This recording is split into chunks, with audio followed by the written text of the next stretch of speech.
Здравствуйте! В эфире проект «Дипломатия». Hello and welcome. You're watching Diplomacy, and I'm Hugo White. Today we'll learn who has the rights to Alexander Macedon, where sober people dance on tables, and why to eat sparrows with sour cream. With us in the studio is the ambassador of the Republic of Macedonia and Kazakhstan, Ilya Psaltirov. Республики Македония в Казахстане, господин Илья Пsaltirov. Welcome, Mr. Ambassador. Thank you very much for your invitation. I'm very glad to be here with you. I am too.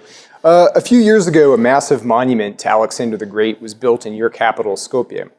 However, in order to not upset the Greeks, the name of the monument is Warrior on a Horse. What might have happened had the official name been Alexander the Great? No, we have the official name, for example, of the airport and the highway road called Alexander the Great, because we believe that Alexander the Great, or Alexander the Macedonian, as it was known, Alexander Makedonsky, he is a universal figure. Mm-hmm. So we are not saying that we have the unilateral right to Alexander the Great. So that leads to my next question. When I saw Macedonia on the map, the letters FYORM are listed beneath Macedonia. I had to look up in the internet what this means, and it meant the former Yugoslav Republic of Macedonia. Why does Macedonia have two names listed on the map? Yeah, thank you for this question. By the way, this is very painful and not really comfortable issue for us, simply because when Macedonia established its independence and announced its independence in 1991, we supposed to just to delete the name Socialistic Republic of Macedonia, because we were Socialistic Republic of Macedonia within the framework of Yugoslavian Federation.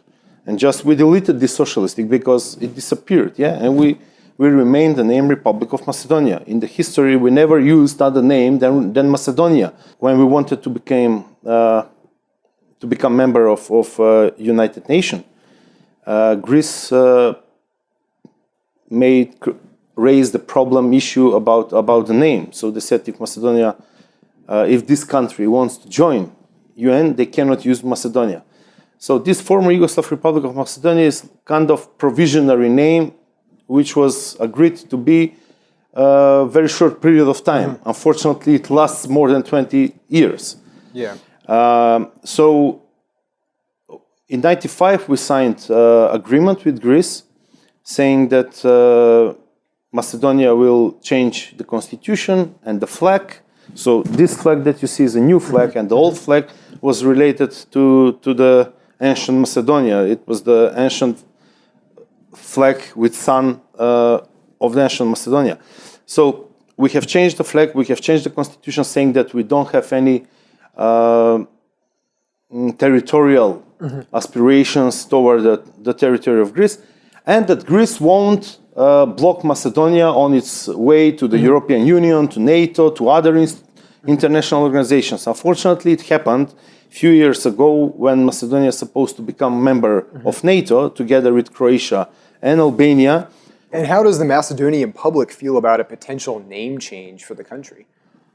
Honestly, I'm not sure that there is a lot of positive,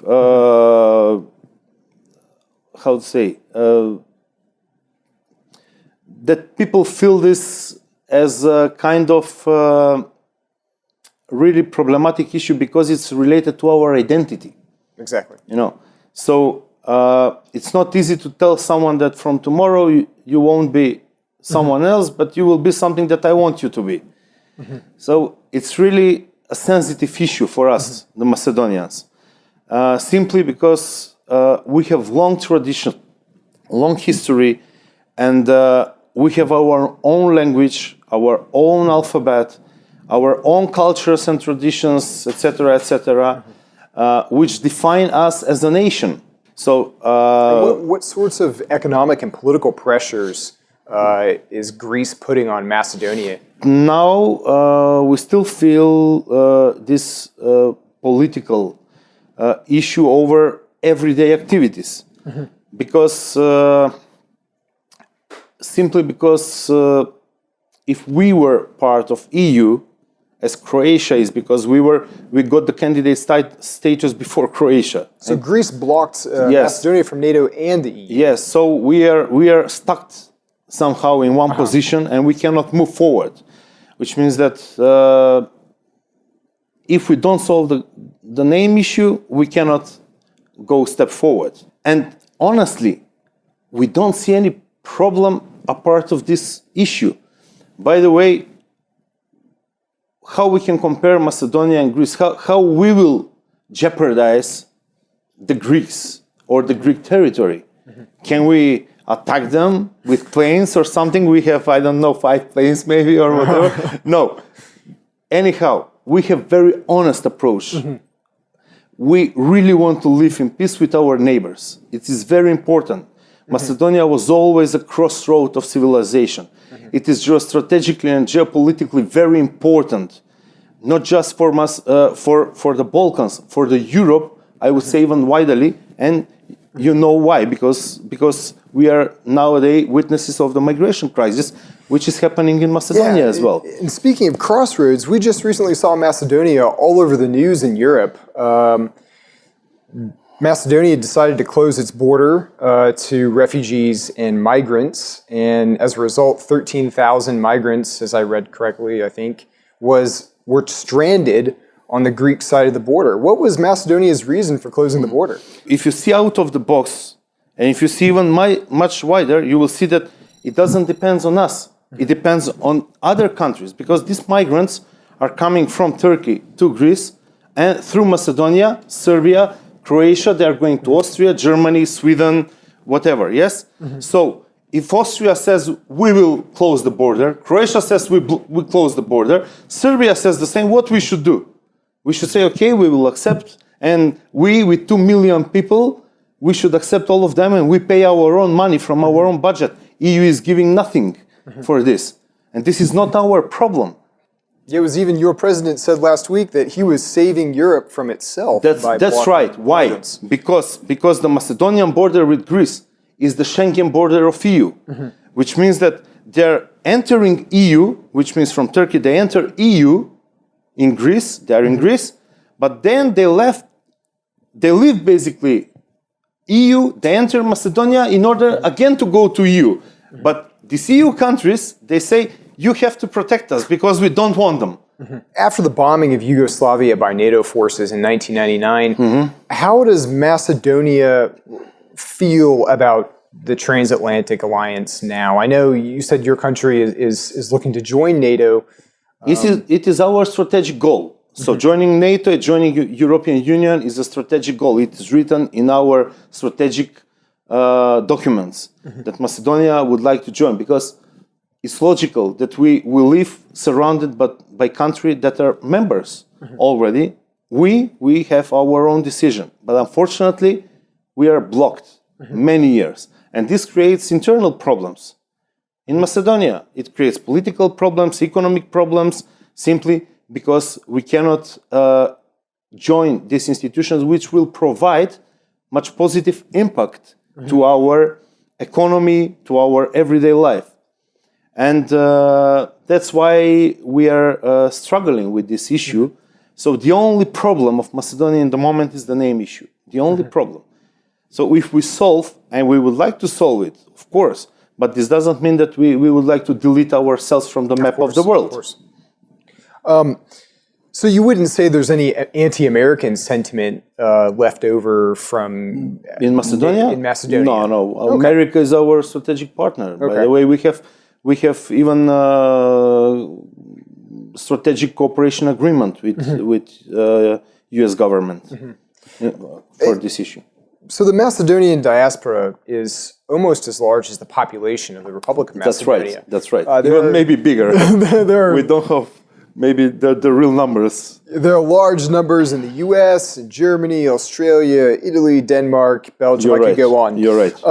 Is there any sort of program that exists for Macedonian expats to repatriate to their homelands? Sure, of course. I mean, our ties are very strong with our diaspora. Even they can vote for the elections. Oh. Yes. So this was an issue a month, 2 months ago. raised by some parties in Macedonia, whether they should vote or not. But trust me, a lot of money are coming from the diaspora in Macedonia. And they support Macedonian economy. We have cases where Macedonians coming back and invest their money in the production process, in new build factories, etc., which is very important for us. Let's talk about some diplomatic relations between Kazakhstan and Macedonia. Sure. What, aside from official diplomatic relations, what sort of interests does Macedonia have in Kazakhstan? Okay, first let me remind you that last year we celebrated 20th anniversary of our diplomatic relations between Macedonia and Kazakhstan. Within these 20 years, honestly, not much was done. And recently? Our government and our president decided that Kazakhstan, as one of the most strategic countries in Central Asia and one of the most developed, is very important for Macedonia, and that we would like to be present here. So in November 2014, we opened our embassy in Astana, and I'm the first resident ambassador. Previously, we covered from Turkey. But now I'm the first resident ambassador of Macedonia in Astana. So how long have you worked in Kazakhstan as the resident ambassador? So 1 year and 4 months. 1 year, 4 months. Yeah. And what's the most surprising thing about Kazakhstan for you? Honestly, I've read a lot before I came. I've read a lot about the history, about everything which is normal. You should know where you go because this is my home now for 4 years. And you should know something about this country. So, honestly, there is one very interesting historical point that connects Kazakhstan and Macedonia, for example. And people will say how it is possible. So, there were tribes on the territory of Kazakhstan, Kipchak-Kuman tribes. So, these Kuman tribes, they came up to the northern territory of Macedonia centuries ago. And can you imagine that nowadays on the northern border of Macedonia, there is a city called Kumanovo, and the only explanation how this name came is because of the Kuman tribes, and they're coming from the territory of Kazakhstan. Being a candidate country for EU, Macedonia has established free trade agreements with all countries in Europe. If a businessman from Kazakhstan establishes its own business in Macedonia, he can sell the products without any taxes, without any duty fees, etc., all over Europe. And many big companies, famous companies, use this opportunity to invest in Macedonia because our government, by the way, gives special package for foreign investments in special free economic zones without any taxes. And it's a great package that a lot of multinational companies are using. This opportunity and they establish their own businesses. And we would like to promote this to Kazakhstan as well.